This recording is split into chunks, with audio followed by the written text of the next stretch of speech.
What's up guys, I'm Roderick, aka Rodman, and welcome back to another video.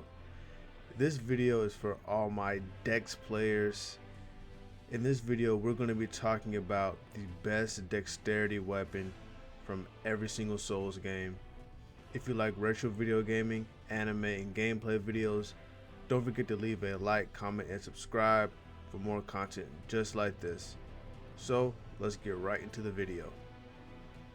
So for the best dexterity weapon in Demon Souls, I'm going to go ahead and go with the Uchi Katana. Why? Is because this moveset is very good for taking on enemies in PvP and PvE. And on top of that, its attack rating is actually very high when you get it to plus 10.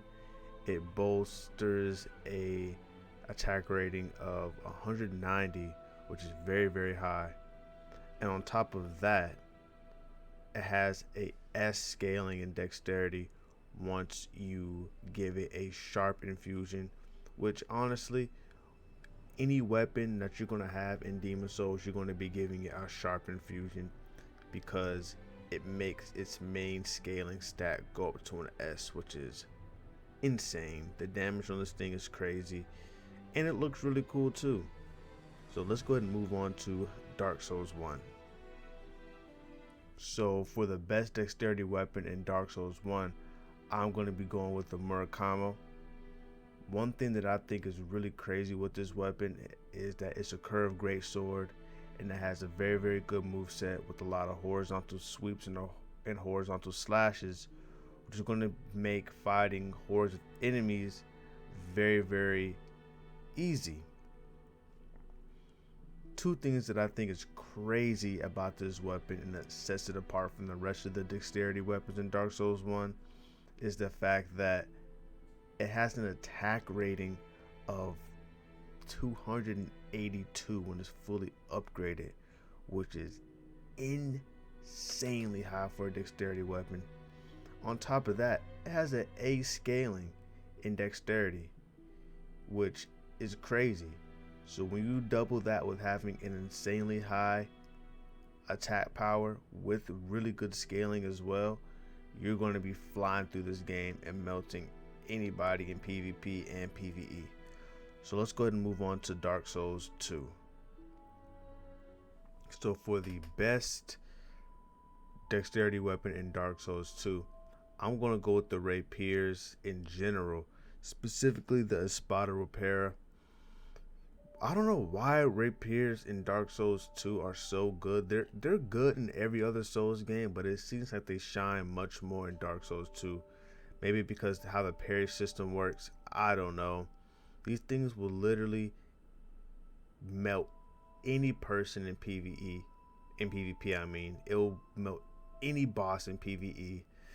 And on top of that, you can get the rapier at the very beginning of the game and literally just keep using it for the entire game. That's how good these weapons are. It is very crazy. Me personally, I don't know if it was just me, but there just weren't that many options when it came to dexterity weapons in Dark Souls 2. There were a lot more options in strength and magic builds, but if you're doing a dexterity build in Dark Souls 2, I would most definitely lean towards using a rapier. So let's go ahead and move on to Dark Souls 3. In Dark Souls 1, the Chaos Blade was very good, but in Dark Souls 3, I believe that the Chaos Blade is by far the best dexterity weapon in the entire game. There is one drawback though, that it takes a little bit of your health when you use it, but this thing's damage output is absolutely insane. It has an S in dexterity scaling. On top of that, with this weapon art, you can easily parry. It's so satisfying. You're going to be critting for like 1.5k against PvE, PvP, whatever game mode you want to play. So if you're doing a dexterity build in Dark Souls 3, go ahead and pick up the Chaos Blade if you don't mind taking a little bit of damage. There are rings that do mitigate the amount of damage that you take from this thing, but it is inevitable that you will take some damage while using this weapon.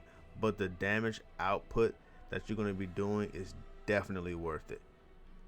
So let's go ahead and move on to Bloodborne.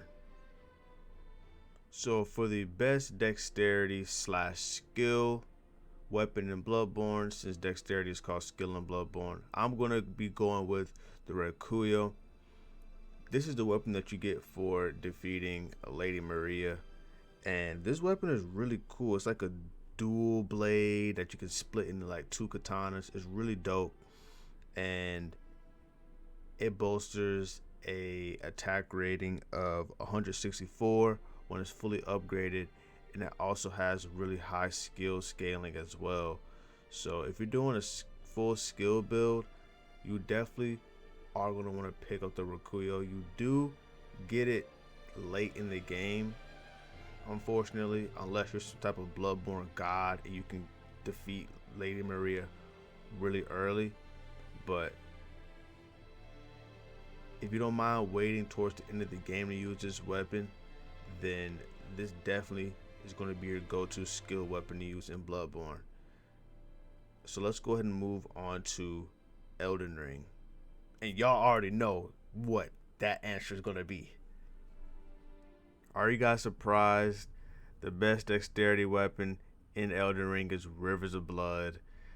This is the most nerfed weapon in Souls history when it comes to PvP. And most bosses and enemies in eldenring are going to be susceptible to bleed damage. The hardest boss in Souls history is susceptible to bleed damage. And guess what? That's Rivers of Blood. That's literally his whole shtick, right? But this thing is an absolute monster. Especially, you play New Game Plus, you can use 2 of these things. Why is that even in the game? It is absurd. This thing's damage is ridiculous to the point where I know people who have beaten Millennia in 30 seconds by using Rivers of Blood. But this really shouldn't be a shocker to anybody. This is probably the best weapon in the entire Soul series, just based on the damage output. And when you get it in the game, you can get it relatively early in the game. But this weapon is just a chef's kiss. Don't overuse it though, because if you just spam Rivers of Blood, that just gets kind of boring, because this weapon is just so good, right? But that's gonna wrap it up for this video, y'all. If you like this video, don't forget to leave a like, comment, and subscribe for more content just like this. Ramen out. Peace.